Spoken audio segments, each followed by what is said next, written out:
Welcome to Tantrum House Studio D. I'm Kevin Delp. And I'm Melissa Delp. Today we're talking about Shifting Realms by Soaring Rhino.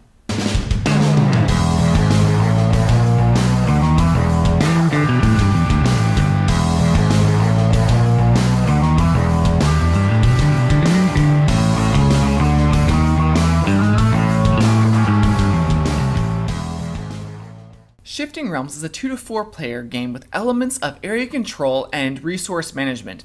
Now, this game is designed by Jeff and Craig Van Ness. Craig's name may sound familiar because he has designed quite a few games, including The Queen's Gambit and Heroescape. Shifting Realms will be on Kickstarter this October. You're playing as a faction of the Keepers who are trying to restore order after a temporal rift has caused the dimensions to shift. You'll be placing scouts and soldiers into the realms to collect resources and try to put things back together. The player who gets the most victory points will win. Now, we're going to look at the prototype components. Be warned, they are subject to change. Each of the 5 realms has its own board, buildings, and cards.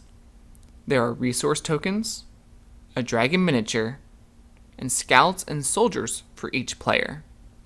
At the start of the game, you randomly choose 3 of the 5 realms to play with. You'll also use the buildings, story cards, and task cards that correspond with those realms. A closed bid is used to determine turn order for the entire game.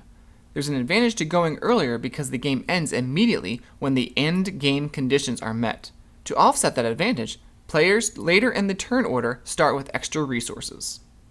On your turn, you get to perform 3 actions from the 4 options. You can play a gold to recruit 2 units, scouts and/or soldiers, and add them to the board. You can also move your units, as many as you want from one spot to another spot within 3 spaces.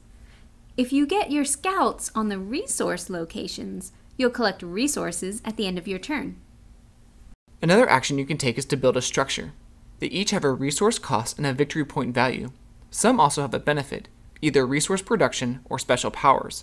The final option for actions is to draw a story card from one of the decks.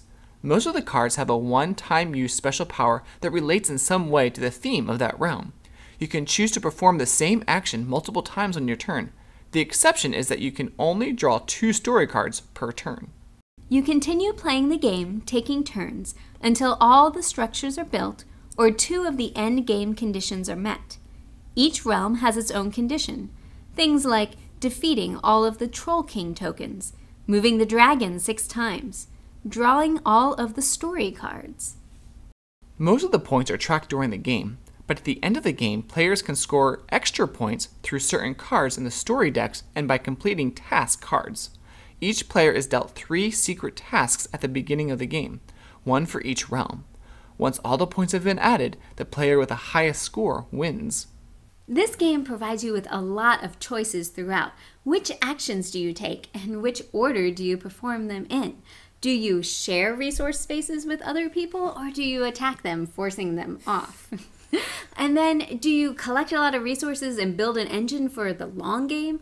Or do you try to go for those easy, quick points and rush those endgame conditions? And some of those decisions are influenced by which realms you actually are playing with. So a strategy that works well for these 2 realms may not work as well for other realms you play with in another game. And then as far as player interaction goes in attacking, you can really decide how aggressive you want to be.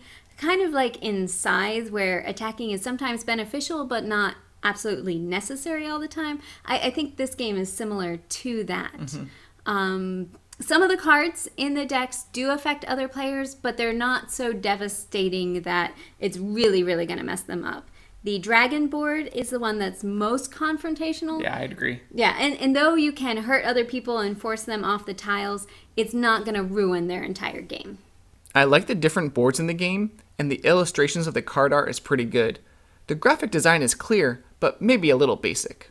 For a game that looks like it could be pretty complicated, the rules are actually fairly simple.